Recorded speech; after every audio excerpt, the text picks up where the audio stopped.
모든 성도님들을 우리 주님의 이름으로 환영합니다. 우리 찬양 함께 하겠습니다. 형제의 모습 속에 보이는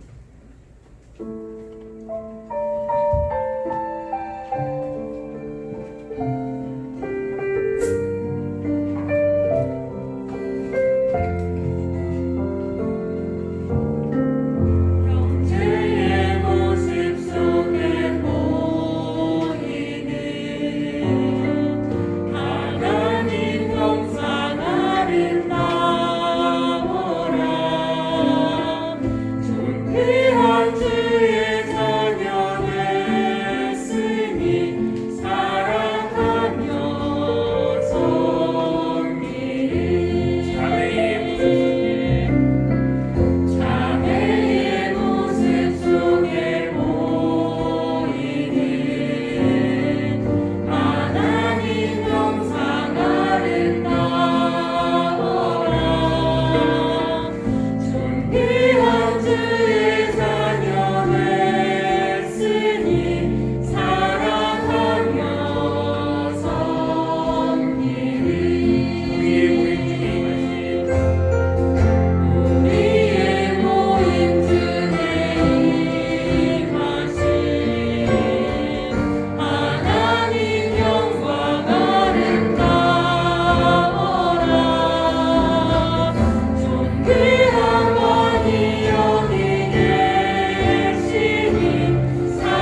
주님을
전능하사 천지를 만드신 하나님 아버지를 내가 믿사오며 그 외아들 우리 주 예수 그리스도를 믿사오니 이는 성령으로 잉태하사 동정녀 마리아에게 나시고 본디오 빌라도에게 고난을 받으사 십자가에 못 박혀 죽으시고 장사한 지 사흘 만에 죽은 자 가운데서 다시 살아나시며 하늘에 오르사 전능하신 하나님 우편에 앉아 계시다가 저리로서 산자와 죽은 자를 심판하러 오시리라. 성령을 믿사오며 거룩한 공예와 성도가 서로 교통하는 것과 죄를 사하여 주시는 것과 몸이 다시 사는 것과 영원히 사는 것을 믿사옵나이다. 아멘. 한 주간 잘 지내셨습니까? 교회를 중심으로 코로나19가 또 재확산되는 그런 상황에서 조금은 무겁고 또 조심스러운 마음으로 오늘 이 자리에 모였습니다.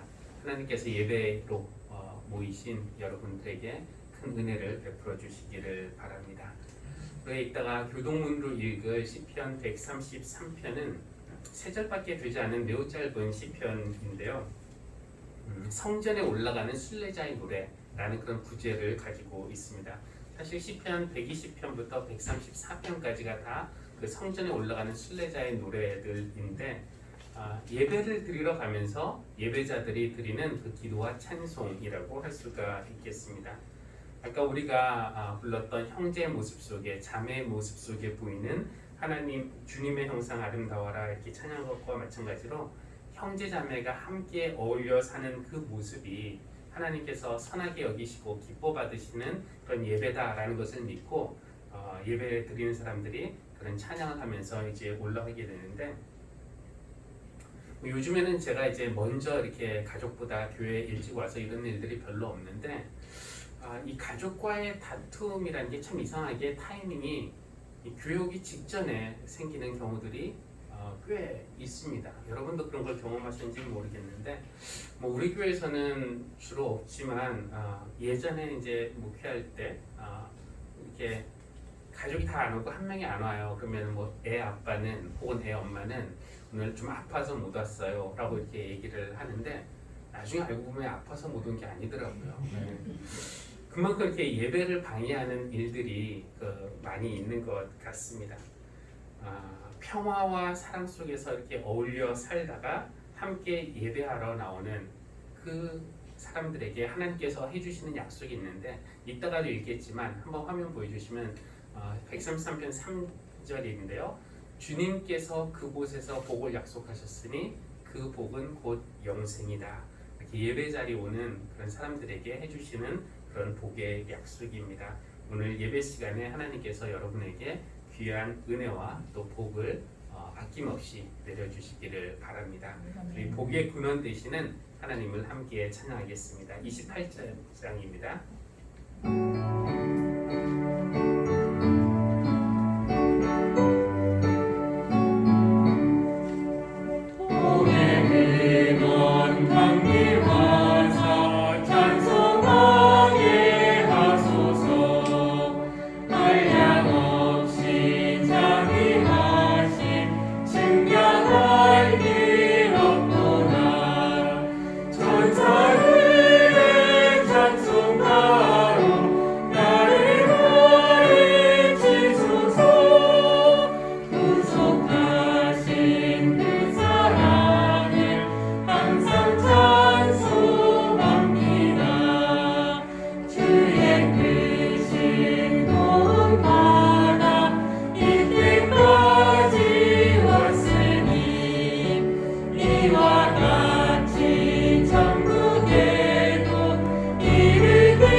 시편 133편입니다. 그 얼마나 아름답고 즐거운가. 형제 자매가 어울려서 함께 사는 모습. 머리 위에 부은 보배로운 기름이 수염 곧 아론의 수염을 타고 흘러서 그 옷깃까지 흘러내린 같고. 헤르몬의 이슬이 시온산의 내림과 같구나. 주님께서 그곳에서 복을 약속하셨으니 그 복은 영생이다. 아멘. 우리 공동의 기도 한 목소리로 드리도록 하겠습니다. 시작. 역사의 주인이신 하나님, 우리가 깨닫지 못할 때에도 하나님은 하늘 뜻을 이루시기 위해 우리 삶에서 일하고 계심을 믿고 하나님께 감사와 찬양을 드립니다. 삶에 이해할 수 없는 고난들이 겹칠 때 낙심하기 쉽지만 모든 일들이 주님의 섭리 가운데서 일어난다는 믿음으로 이기게 하여 주십시오. 낙심하거나 포기하지 않으면 하나님의 뜻을 깨달을 순간이 올 줄 믿습니다. 긴 장마가 이어지면서 어려움을 겪는 이웃들이 있습니다.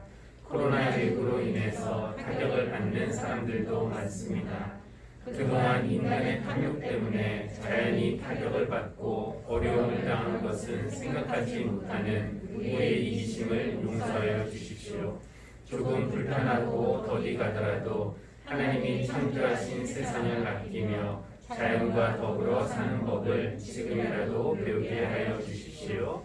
예수님의 이름으로 기도합니다. 아멘. 성경 공독 시간입니다. 이선주 성도님 창세기 45장에서 또 유진 성도님 마태복음 15장에서 공독하겠습니다.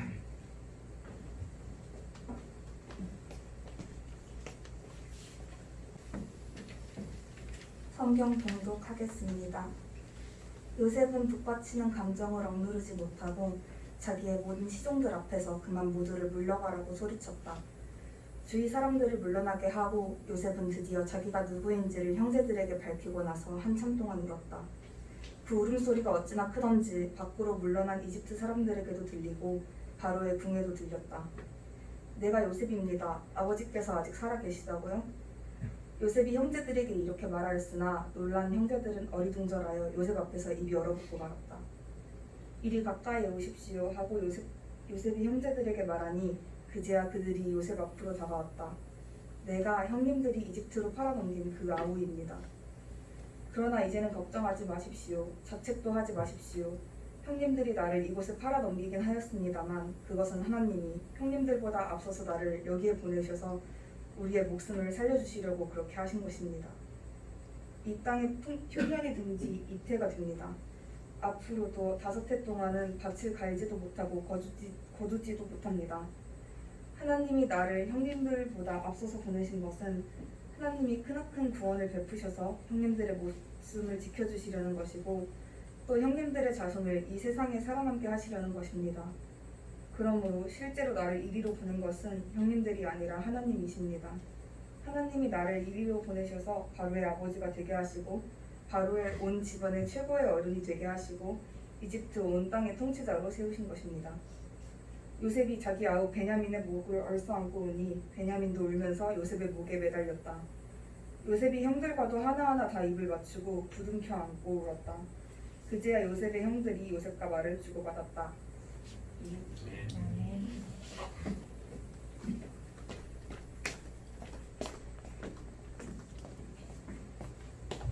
마태복음 15장 21절에서 28절입니다. 예수께서 거기에서 떠나서 두로와 시돈 지방으로 가셨다. 마침 가나안 여자 한 사람이 그 지방에서 나와서 외쳐 말하였다. 다윗의 자손이신 주님, 나를 불쌍히 여겨주십시오. 내 딸이 귀신이 들려 괴로워하고 있습니다. 그러나 예수께서는 한마디도 대답하지 않으셨다. 그때 제자들이 다가와서 예수께 간청하였다. 저 여자가 우리 뒤에서 외치고 있으니 그를 안심시켜서 떠나보내 주십시오. 예수께서 대답하셨다. 나는 오직 이스라엘 집에 길을 잃은 양들에게 보내심을 받았으를 따름이다. 그러나 그 여자는 나와서 예수께 무릎을 꿇고 간청하였다. 주님, 나를 도와주십시오. 예수께서 대답하셨다. 자녀들의 빵을 집어서 개들에게 던져주는 것은 옳지 않다. 그 여자가 말하였다. 주님, 그렇습니다. 그러나 개들도 주인의 상에서 떨어지는 부스러기는 얻어먹습니다. 그제서야 예수께서 그 여자에게 말씀하셨다. 여자여, 참으로 내 믿음이 크다. 내 소원대로 되어라. 바로 그 시각에 그 여자의 딸이 나았다. 이는 우리에게 주신 하나님의 말씀입니다. 하나님 감사합니다.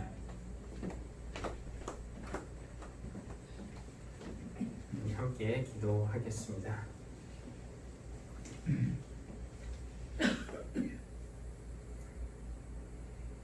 은혜로우신 하나님, 어떤 상황에서든지 어느 곳에서든지 복의 근원이 되시는 하나님 앞에 나와서 예배를 드릴 수 있도록 인도하여 주시니 감사와 찬양을 하나님께 드립니다.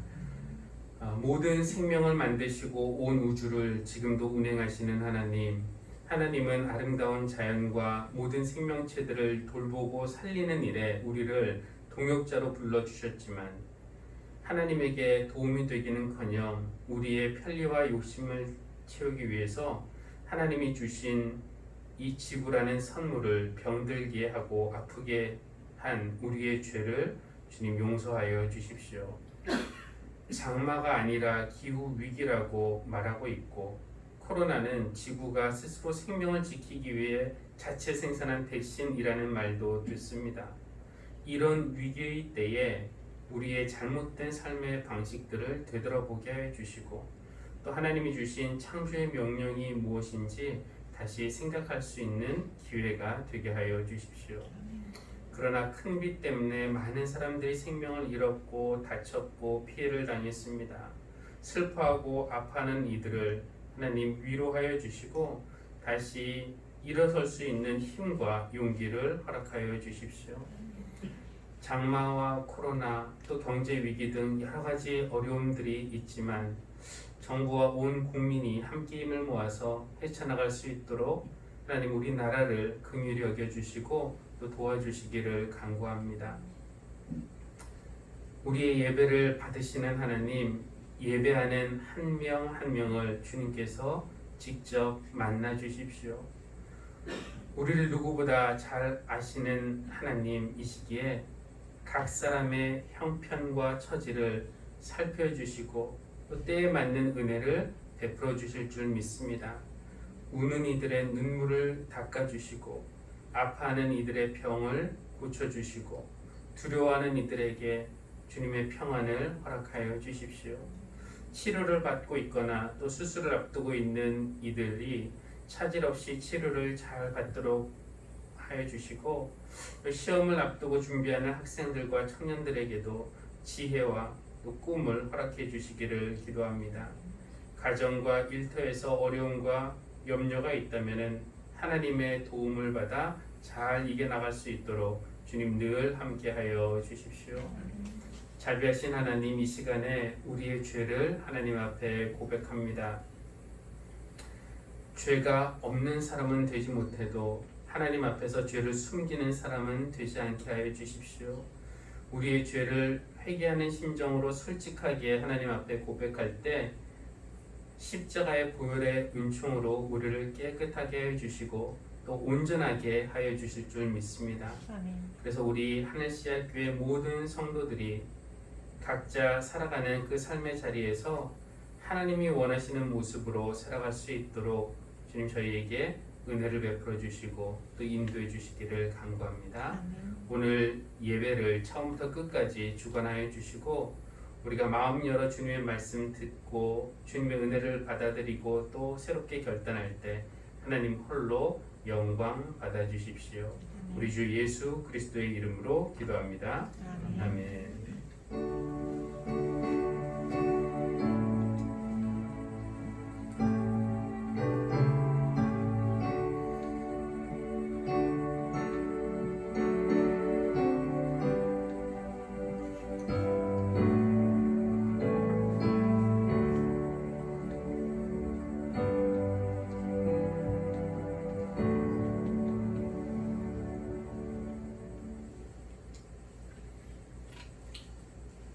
화면을 먼저 한번 보여주시면요. 여러분 이 국기가 어느 나라 국기인지 혹시 아시나요? 익숙하지는 않죠? 네, 아시는 분들은 아시는데 저 국기 가운데 있는 나무가 힌트가 될 수 있습니다. 저 나무가 백향목이라는 것을 알면은 성경을 좀 아는 사람들은 금방 연상되는 그런 나라가 있을 겁니다. 레바논의 백향목. 오늘 이렇게 레바논을 잠시 언급하는 이유는 몇 주 전에 그 레바논의 수도 베이루트에서 발생한 폭발 사고 때문이기도 한데 그때 죽거나 다친 사람이 6천 명이 넘는다는 그런 소식을 들었습니다. 그때 그 폭발 사고의 그 위력이 히로시마 원자폭탄의 20%, 5분의 1 정도로 강력했다라는 그런 얘기를 들었습니다. 물론 우리나라에서도 지금 역사상 가장 긴 장마 때문에 수해를 입은 이웃들이 있지만 그래도 어려움을 겪고 있는 레바논을 우리가 잠시 기억할 필요가 있다고 생각을 했습니다.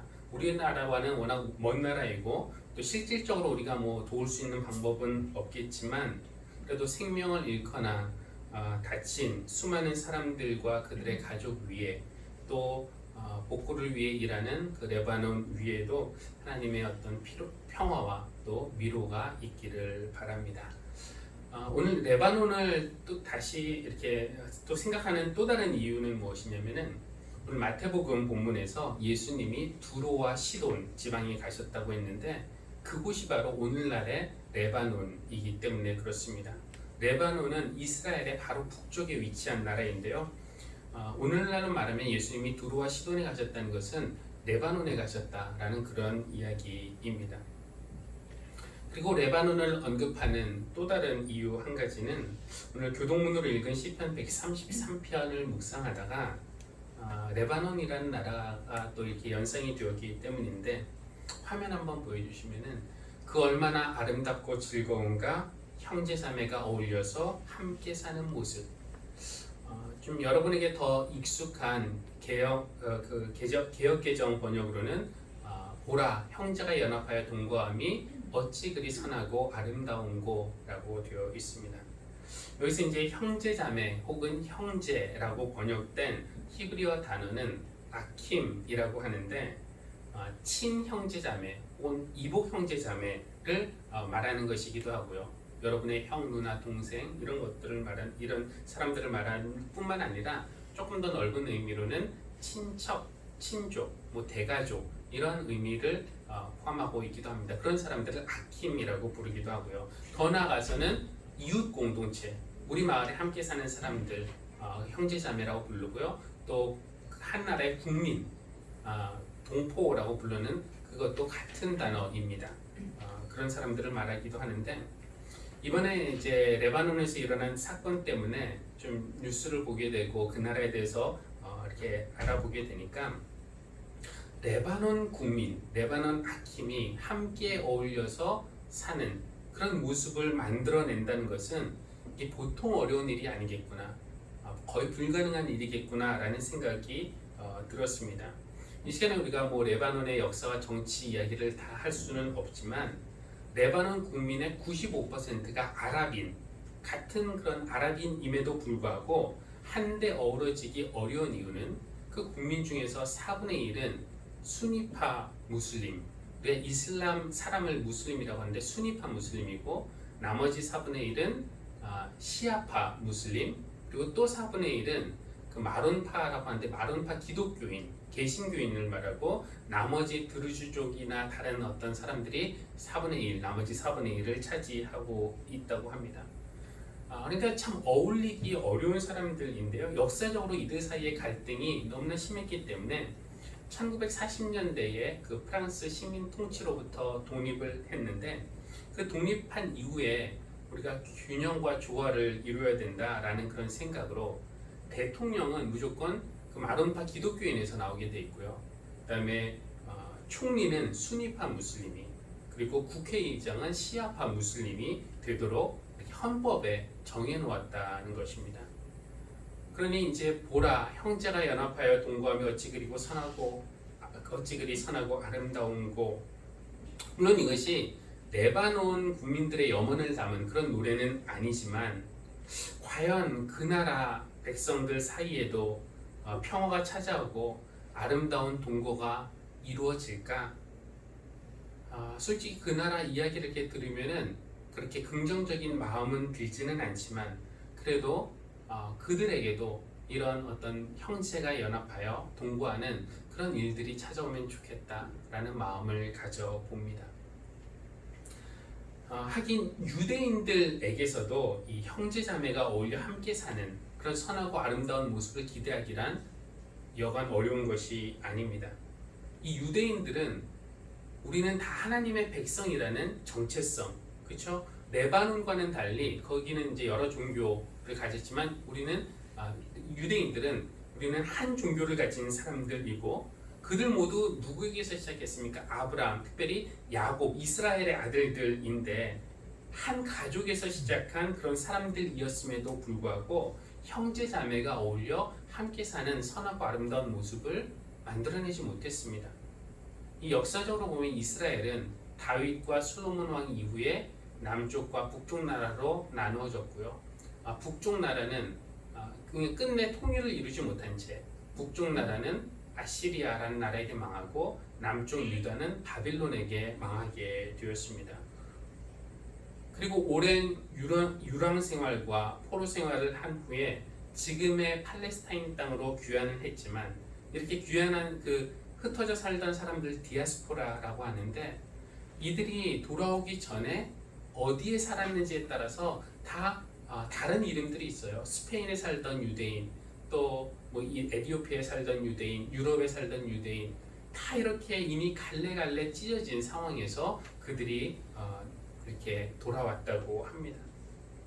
그러니까 성전에 올라가면서 그 얼마나 아름다운가, 형제 자매가 어울려서 함께 사는 모습, 이렇게 찬양은 했지만 지금 그들의 모습이 그렇다기보다는, 우리가 이렇기 때문에 하나님을 찬양한다라는 것이기보다는 그들의 국민적인 염원을 담고 있는 그런 찬양과 기도라고 말할 수가 있겠습니다.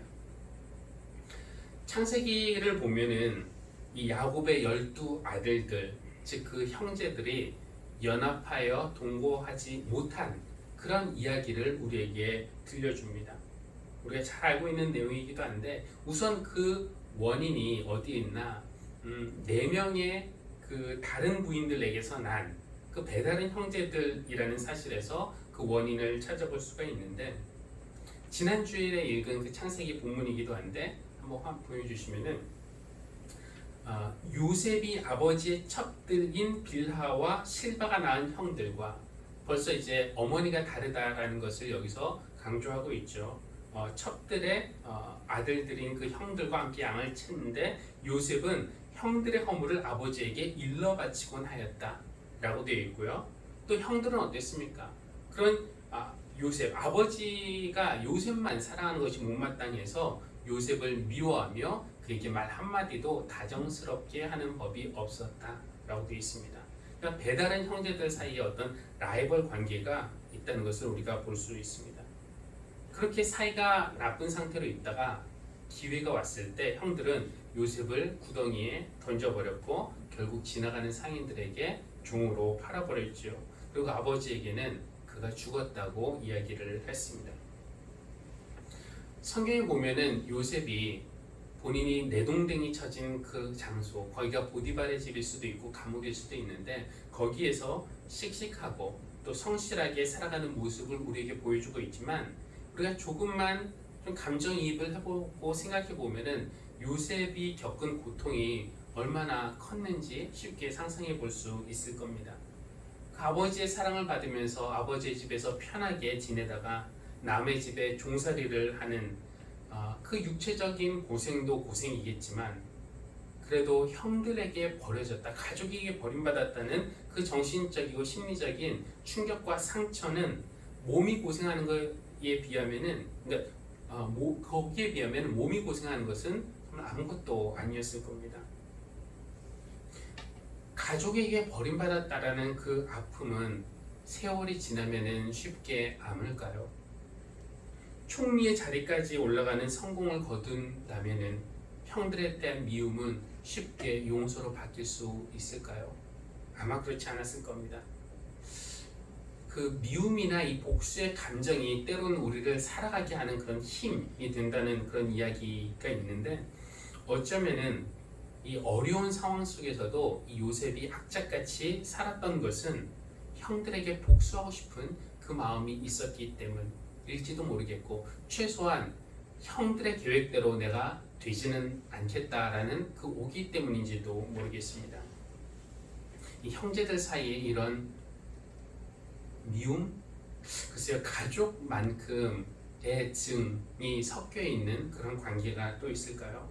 가족은 때로는 가장 가까운 사이면서도 또 때로는 가장 미워하는 그런 사이가 될 수도 있습니다. 서로의 상처를, 세상에서 받은 상처를 감싸주고 치유해주는 그런 관계가 될 수 있지만, 가장 큰 상처를 줄 수 있는 것이 또 가족이기도 합니다. 요셉이 이집트의 총리가 되었고 형들이 양식을 구하기 위해서 이집트에 내려왔을 때 형들은 고개를 숙이고 있었기 때문에 요셉을 알아볼 수 없었지만 요셉은 형들을 알아보았죠. 그때 형들을 향한 요셉의 마음은 반가움, 기쁨 이런 거 아니었습니다. 그의 마음이 곱지가 않았습니다. 그래서 처음에는 당신들은 첩자들이요 하면서 그들을 궁지로 몰고 갔습니다. 어쩌면은 오랫동안 내가 잊어버려고 극복해보려고 숨겨왔던 그 복수의 마음이 형들의 얼굴을 보자 다시 불탔을지도 모르겠습니다. 그러나 그런 상황에서도 하나님은 요셉 안에서 또 요셉과 형제들 사이에서 일하고 계셨어요. 요셉이 그 전전긍긍하면서 두려움에 떨고 있는 형들의 모습을 보면서 안쓰러움을 느낍니다. 그리고 자기들이 동생을 팔아먹은 일 때문에 이런 일을 당한다고 서로 수군거리는 형들의 이야기를 들으면서 요셉은 몰래 가서 울기도 합니다. 이런 모든 과정을 통해서 요셉은 형들이 과거에 했던 일을 뉘우치고 있구나 라는 것을 알게 되고요. 또 형들이 늙으신 아버지와 막내 동생 베냐민을 진심으로 아끼고 사랑하고 있구나 라는 것을 알게 되면서 자신이 품고 있던 그 어떤 형들에 대한 미움과 복수의 감정이 점점 사라지는 것을 느끼게 됩니다. 그리고 하나님이 허락하신 그 결정적인 순간이 찾아왔을 때 요셉은 제가 느끼기에는 창세기에서 가장 감동적인 그런 말을 하게 되는데요. 5절 말씀이죠. 내가 형님들이 이집트에 팔아넘긴 그 아우입니다. 그러나 이제는 걱정하지 마십시오. 자책하지도 마십시오. 형님들이 나를 이곳에 팔아넘기긴 하였습니다만 그것은 하나님이 형님들보다 앞서서 나를 여기에 보내셔서 우리의 목숨을 살려주시려고 그렇게 하신 것입니다. 물론 요셉도 처음부터 이집트에 팔려가는 그 순간에 보디발의 집에서 종으로 일하고 또 누명 쓰고 감옥에 가는 그 순간에는 이런 생각을 못했을 겁니다. 어쩌면은 바로 이 말을 하기 직전에 형제들의 화해를 위해서 일하시는 그 하나님의 어떤 일하심을 느꼈을 때, 그 하나님에게 마음을 열고 또 형들을 향해서 마음을 열었을 때 이것을 깨달았을 것입니다. 그 전까지는 인생에 풀리지 않는 수수께끼였겠죠. 왜 나에게 이런 일들이 일어났는가? 왜 형들은 나를 이렇게 대우했을까? 이런 일이 내 인생에 있어서 안 일어났다면 훨씬 좋았을 텐데. 그런데 이런 모든 수수께끼가 한순간에 풀리는 것입니다. 하나님이 우리 모두를 살리시기 위해서 나를 먼저 여기에 보내셔서 이렇게 일이 된 것이구나 라는 것을 깨닫게 된 것이죠. 형들이 자기를 이집트에 판 것이 아니라 하나님의 깊은 섭리 속에서 이 일이 일어났다라는 것을 깨닫자, 그러자 형들에 대한 그 미움도 사라지게 되었고 그들은 다시 형제가 연합하여 동거하는 그 선하고 아름다운 모습을 이뤄낼 수 있었던 것입니다. 다음에 15절을 보면은요, 요셉이 그 14절에서는 베냐민과 그렇게 안고 우는 모습, 그리고 15절에서는 요셉이 형들과도 그 원수처럼 여겼던 그 형들과도 하나하나 다 입을 맞추고 부둥켜 안고 울었다. 그제야 요셉의 형들이 요셉과 말을 주고받았다. 하나님의 은혜가 요셉에게 작용했을 때 그의 삶의 수수께끼가 풀리면서 하나님의 섭리를 깨닫게 되었고요. 또 그 은혜가 형들에게 작용했을 때 그 형들이 요셉의 용서를 받을 수 있게 되었습니다. 그리고 그들이 받은 은혜는 형제의 화해로 이어지게 되었습니다. 그때 그들이 부둥켜 안고 울었던 그 눈물은 아마 시편이 말했던 아론의 수염을 타고 옷깃까지 흘러내리는 그 보배로운 기름, 헤르몬산의 이슬, 그것과도 같았을 것입니다.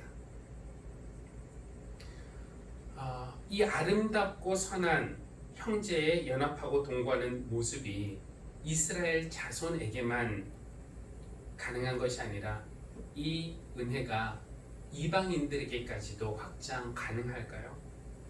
오늘날 이스라엘뿐만 아니라 레바논에서도 서로 다른 그들이 연합하고 동거하는 그런 모습이 가능할까요? 아니, 레바논과 이스라엘이 서로 화해하면서 하나님의 자녀로서 그렇게 연합하고 동거하는 모습, 어쩌면 우리나라 남한과 북한이 서로 연합하고 동거하는 그런 아름다운 모습이 가능할까요? 우리가 그런 것을 꿈꿔도 괜찮을까요? 오늘 마태복음 말씀을 보면은 예수님이 두로와 시돈에 가셨습니다. 여기에 왜 가셨을까? 레바논 땅에, 이방 땅에. 아마도 지금까지 미루고 계셨던 그 쉼을 위해서 가셨을 겁니다. 공생의 이후에 하나님 나라를 위해서 줄곧 달려오셨던 예수님에게도 쉼이 필요하셨어요. 쉼이 필요했죠. 그 전에 예수님은 제자들과 함께 따로 한적한 곳에 가서 쉬려고 했을 때 5천 명이 넘는 무리가 따라와서 쉬지 못했던 그런 적이 있었습니다. 그 이후에 이제 쉬지 못하고 있다가 오늘 우리가 읽진 않았지만 그 15장 앞부분에 보면은 바리새파 사람들 또 율법학자들과 다시 한번 충돌하는 그런 사건이 있었습니다. 예수님은 지금까지 하나님의 백성인 이 유대인들을 향해서 하나님의 나라를 가르치시고 선포하시고 그들 가운데 기적을 베푸셨지만 결과는 유대인들 사이에서 하나님 나라가 점점 받아들여지고 확장되는 것이 아니라 유대인들에게서 점점 미움받고 또 갈등이 생기는 그런 일들이 생겼습니다. 예수님에게도 지금 정신적으로나 육체적으로나 쉴 시간이 필요하셨던 것이고 또 이 쉬는 시간에 당신의 사명을 다시 한번 재점검하고 새롭게 다지는 그런 시간이 필요했던 것입니다.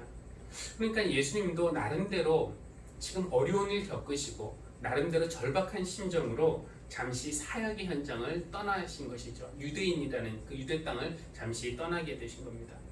그런데 그곳에서도 그 나를 아는 사람이 없을 줄 알았던 그 이방인의 땅에서도 예수님의 쉼을 방해하는 사람을 만나게 된 것입니다. 가나안 여인인데요. 이방 여인이죠. 그런데 여기서 이 이방 여인을 대하시는 그 예수님의 모습이 우리에게는 너무나도 낯설어서 이분이 우리가 알고 있는 그 예수님 맞나 싶을 정도로 의심할 정도입니다. 처음에 예수님은 이 여인을 완전히 무시하셨어요. 이 어머니는 귀신 들린 딸을 고쳐달라고 그렇게 외쳤지만 성경은 한번 보여주시면요 23절에 완전히 무시하시는 겁니다. 예수께서도 한마디도 대답하지 않으셨다 라고 되어 있습니다. 예수님도 아마 사람을 만나는 것이 예수님에게도 피곤할 수 있는 일이겠다 싶습니다. 그러나 여인은 포기하지 않고 계속 따라오면서 소리 지르니까 이번에는 제자들이 예수님에게 어떻게 좀 해보라고 합니다. 뭐 쫓아내시든지 고쳐주시든지 어떻게 해보라는 것이죠. 그랬더니 예수님이 뭐라고 말씀하시냐면은 나는 오직 이스라엘 집에 길을 잃은 양들에게 보내심을 받았을 따름이다. 나는 오직 이스라엘 집에 길 잃은 양들에게 보내심을 받았다. 아마 누가 저에게 그 여러분의 먼 지인이 입원을 했는데 병원 신방 좀 가주십시오. 그것도 제 휴가 기간에 그렇게 부탁을 하면은 저도 이렇게 말하고 싶을 것 같아요. 저는 오직 하늘시작교회에 보냄을 받은 목사일 따름입니다. 좀 야속하죠. 예. 이방인들에게 관심이 없다라는 듯이 말씀하시는 예수님의 말을 듣고 이번에는 그 여인이 직접 나서서 무릎을 꿇고 간청합니다. 주님 나를 도와주십시오. 그런데 우리 주님의 입에서 이 정도쯤 되면은 뭔가 반응을 하셔야 될 것 같은데 더 심한 말을 하십니다. 자녀들의 빵을 집어서 즉 유대인들 이스라엘 자녀들에게 줄 빵을 집어서 개들 이방인들에게 던져주는 것은 옳지 않다. 이런 예수님의 말씀이 우리 마음을 불편하게 하기 때문에 사람들은 이런 얘기 들으면은 예수님을 변호하고 싶어 합니다. 그렇죠? 그래서 어떤 이들은 저기 개라고 번역된 그 단어는 이렇게 진짜 개를 말하는 것이 아니라 애완용 개. 실제로 그렇습니다. 그 그리스어에서 저 이 발음을 잘 못하지만 영어로 말하자면 도그라고 되어 있는 것이 아니라 퍼피라고 되어 있어요, 원본에. 그러니까 이게 이방인들을 경멸하려고 예수님이 그렇게 말씀하신 것은 아니다라고 예수님을 변호하기도 하고요.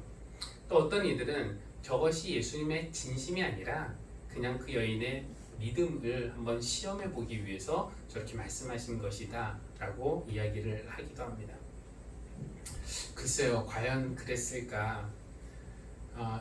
예수님이 10장에서 지금 15장 우리가 읽고 있는데 예전에 제자들을 이렇게 파송하시면서 제자들에게 하신 말씀이 있는데 뭐라고 말씀하시냐면은 이방인의 사람의 길로도 가지 말고 또 사마리아 사람의 고을에도 들어가지 말아라.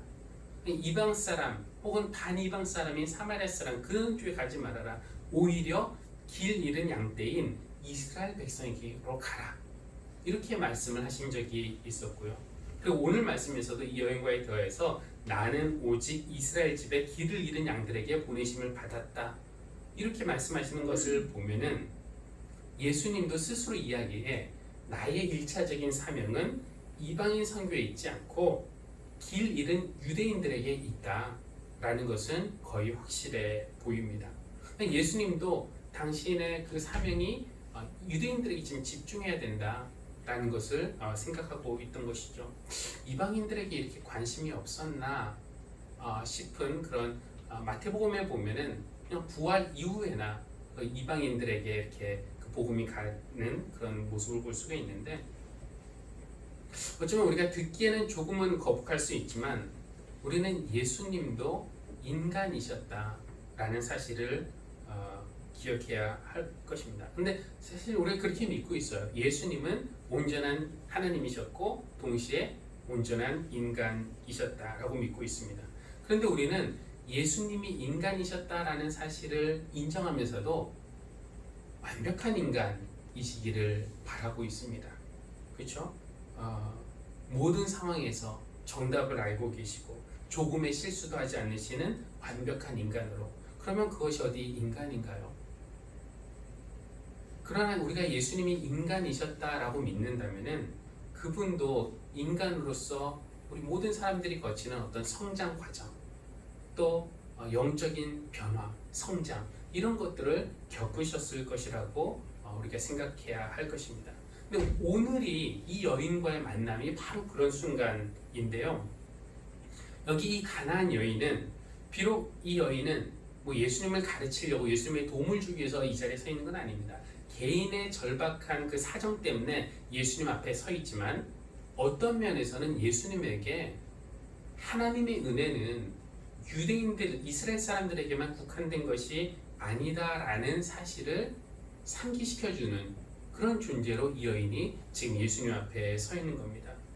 그 어떤 상황에서도 포기할 줄 모르는 이 이방인의 모성애가 발휘되어서 주님, 저 이야기를 듣고 주님 그렇습니다. 그러나 개들도 주님의 상에서 떨어지는 부스러기는 먹습니다. 라고 말했을 때 그 말에 그 믿음에 감동을 받아서 어쩌면 주님도 요셉처럼 이 순간에 많은 그 수수께끼가 풀렸던 것일 수도 있을 겁니다. 유대인들에게 복음이 막혔던 이유는 이방인들에게 복음이 미치기 위해서였구나. 내가 여기 두로와 시돈 땅에 온 것은 그냥 온 것이 아니라 하나님이 이방인에게도 은혜를 베푸시기 위해서 나를 보내신 것이구나 라고 예수님이 어쩌면은 깨달으셨을지도 모를 것 같아요. 그만큼 예수님은 넓어지신 것이고 커지신 것입니다. 그래서 예수님이 말씀하시죠. 여자여 참으로 내 믿음이 크다. 내 소원대로 되리라. 그렇게 말씀하셨을 때 이 여인의 딸만 낳는 어떤 개인적인 그런 일로 끝난 것이 아니라 그 여인의 딸도 낳지만 이 순간에 이방인들도 하나님의 은혜 안에 포함되게 된 순간이었고요. 이제 이방인도 유대인들과 형제자매가 되어서 함께 어울리는 그 선하고 아름다운 연합과 동거의 꿈이 예수님 안에서 그 꿈이 실현되기 시작한 것입니다. 교우 여러분, 혹시 요셉처럼 여러분 마음에 응어리 때문에 누구와 등지고 있는 그런 상황이 계십니까? 그렇다면은 자꾸 하나 되는 그런 꿈을 꿔보십시오. 그 화해로 나가는 길에 자꾸 무언가가 막고 있는 것이 있습니까? 그러면 그것을 자꾸 지워 나가십시오. 혹 내가 친 울타리 밖에 있는 사람들이 있습니까? 그들은 누구입니까? 그 울타리를 낮추고 혹은 거두고 그 밖에 내 관심 밖에 있던 사람들 그들이 누구인지 한번 살펴보고 그들의 이야기에도 한번 귀를 기울여 보십시오. 우리가 이렇게 하는 것들이 형제자매가 어울려서 함께 사는 그 아름답고 선한 모습을 향해 나아가는 우리의 노력이라고 믿습니다. 그렇게 노력할 때 여러분의 가정에 또 우리 교회에 또 우리나라에 남과 북에도 또 중동에도 보배로운 기름이 흘러내리고 또 맑은 이슬이 흘러내림같이 하나님께서 베푸시는 그 은혜가 넉넉하게 흘러내리기를 간절히 바랍니다. 잠깐 조용한 기도 한 시간 갖도록 하겠습니다.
하나님, 형제 자매가 어울려서 함께 사는 그 아름답고 선하신 모습이 우리 가정에 이루어지도록, 우리 교회에 이루어지도록, 우리 나라에 이루어지도록, 남한과 북한 사이에 또 중동에도 이루어지도록 주님 은혜 베풀어 주시기를 기도합니다. 우리의 화해를 막는 모든 것들을 주님께서 지워주시고 주님이 약속하신 그 보배로운 기름과 또 허름한 산의 이슬처럼 하나님의 은혜가 우리에게 넉넉하게 흘러넘치기를 간절히 기원합니다. 예수님의 이름으로 기도합니다. 아멘. 찬송가 219장 주 하나님의 사랑은 우리 함께 찬양할 때에 이 가사가 우리 모든 사람들이 주님 안에서 한 형제자매다라는 그런 가사인데 우리 가정에 또 교회에 우리나라에 전 세계에 그런 평화가 있기를 바라는 마음으로 함께 찬양하겠습니다.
기도하겠습니다.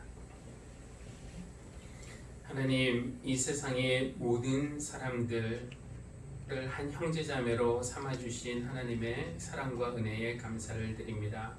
우리가 서로 갈라지고 또 미움과 갈등 속에서 살아가고 있지만 하나님의 크신 뜻은 우리가 하나 되어 한 형제자매의 모습으로 어울려 살며 하나님께 영광 돌려드리는 것임을 믿습니다.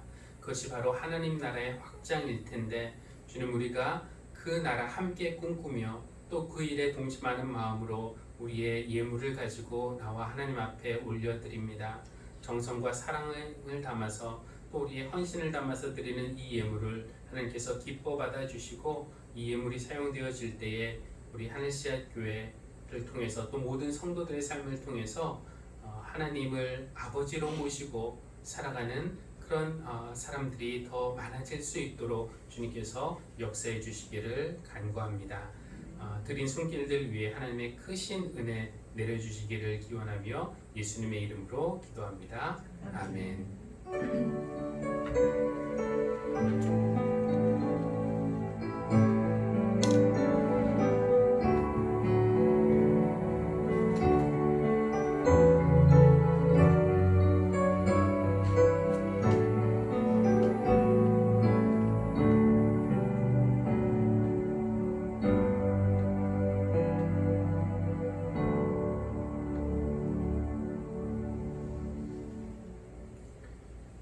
교회 소식 전하도록 하겠습니다. 여러분도 아시겠지만 어젠가요, 서울 소재 모든 종교시설에 집합 제한 명령 조치가 내려졌습니다. 8월 30일까지인데요. 예배를 제외한 그 모든 대면 활동, 소모임 이런 것 금지되고 또 음식 제공도 금지여서 당분간은 음식을 중단합니다. 그리고 또 예배 시에 마스크를 늘 착용하시고 또 서로의 접촉 이런 것은 삼가해 주시기를 바라겠습니다. 이 예배를 드릴 때는 큰 어려움은 없는데 어린이들의 어떤 활동이나 이런 간식 같은 부분에 있어서는 조금 더 저희가 조심을 해야 할 것 같고 지금 여름 성경학교 해서 좀 활동도 좀 있고 이러려고 했는데 아무래도 좀 오늘까지 예배 중심으로 하고 한 또 2주 쉬고 9월 달에 이어서 해야 되지 않을까라는 그런 생각을 하고 있습니다. 교사들도 아이들 관리할 때 좀 유의해 주시기를 바라겠습니다. 그리고 금주 새벽 기도회는 저희 가족 휴가 관계로 한 주간 쉽니다.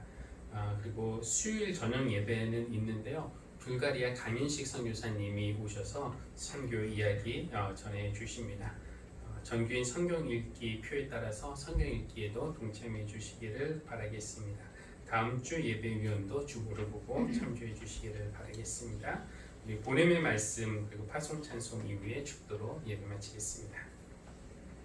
교우 여러분, 가정에서든 교회에서든 직장에서든 하나님이 여러분을 보내시는 곳에서 형제 자매가 함께 어울려 사는 아름답고 멋진 모습을 꿈꾸십시오. 우리 마음에 울타리 밖에 두며 관심을 갖지 않았던 이들도 하나님의 사랑 안에서는 한 형제 자매임을 기억하며 열린 마음으로 모두를 대하겠습니다. 아멘.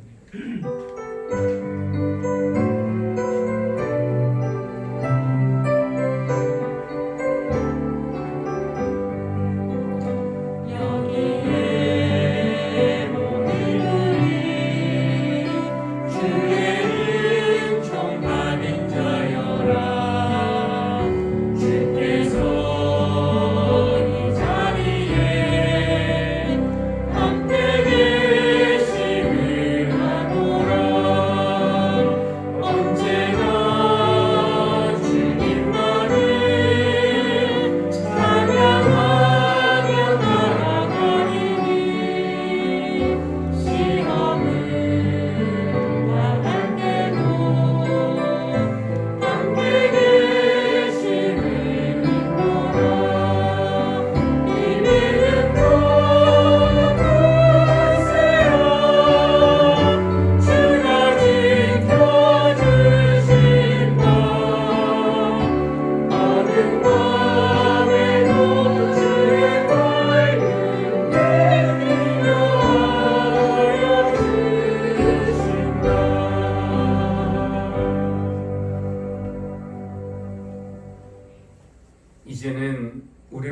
죄와 질병에서 구원하시고 고쳐주시는 예수 그리스도의 은혜와 우리를 창조하셨고 지금도 주님의 형상 회복시키기 위해서 계속 사랑의 손으로 우리를 빚으시는 창조주 하나님의 사랑과 형제자매 어울려 함께 사는 선하고 아름다운 모습을 꿈꾸게 하시고 그 꿈을 이루어 주시는 성령님의 교통하심이 오늘 예배하는 모든 성도들과 그들의 가정 위에 우리 교회 위에 또 갈등 중에 있는 모든 형제자매들 위에 지금부터 영원까지 늘 함께 하시기를 간절히 축원합니다.